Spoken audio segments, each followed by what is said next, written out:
Shing! O, diba? Ako na naglagay ng effects. Intimitida ako. Bakit ba? So, ayun na nga. Galing kami ng Kaohsiung. Pupunta kami ng New Taipei para puntahan namin yung Yelyu Geopark Rock Formation na pangmalakasan ng Taiwan. Talaga naman pack na pack naman talagang andun yata yung bato ni Darna. Kaya pupuntahan namin. So, habang mabiyahe kami, syempre, sightseeing, tulog, sightseeing, tulog, sightseeing, tulog ng 4 na oras. O, diba? Kung nature lover ka, bonggang-bongga to. Kasi kita mo naman, no?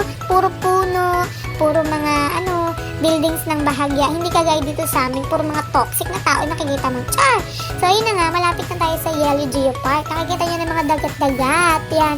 Kaya pag may mga lindol, dito yung medyo apektado. Kasi nga, nalapit sila sa dagat. So, ayun na nga yung mga rock formation na yan. Bawat itsura niyan, may mga kanya-kanyang pangalan yan. Sila na nagpapangalan. Kagaya ng kamukha ng Queen's Head, Lion's Head, mga mushroom, mga Kemerut Head, mga ganyan chuba-chuba. Siyempre, first time namin, di namin alam. Yan sa likod namin, yung butas-butas, honeycomb yata yung tawag nila dyan.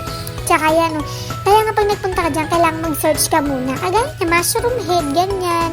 Oh, diba mukha lang siyang madulas. Yung titignan mo, akala ko nga rin sa picture madulas, pero pag tapa ko, magaspang siya. As in, para siyang, dahil nga rock nga, diba?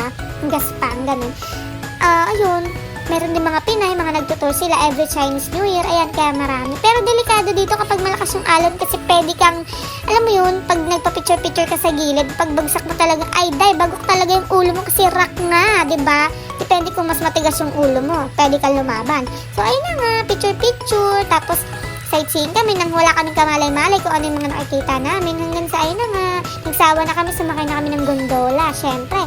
Napakahaba niyan, 4 kilometer Kemerut yata abot niya. Tapos 20 to 30 minutes yung mula unahan hanggang dulo. Ay, di ba syempre mahangin? Hirap na hirap ngayong umandar yung gondola, di ba? Ang bigat ko pa. Pero ang laman ng kristal na ganyan, kristal gondola is 5 lang ata. Yung isa, parang 8, ganyan. Pero depende sa bigat. Kaya bigat ko, di ba? 65 kilos ang lola. Mahirap na hirap yung gondola talaga.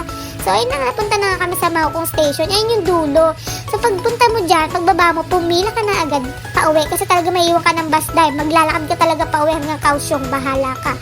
So, ayun na nga, picture-picture. Habang pila kami, may cherry blossom. Tapos makita ng mga gondola, keme. Tapos yung mga iba-ibang station na pwede mong babaan kung ayaw mo pang pumunta sa Maokong.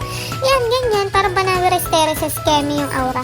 Tapos, di syempre, punta na kami ng Juken ulit. Nagpa-picture kami dun sa lantern na pangmalakasan. Mag-wish ka talagang minatutupad din naman. In fairness, basta samahan mo lang ng sipag at tiyaga. Huwag kang umasa.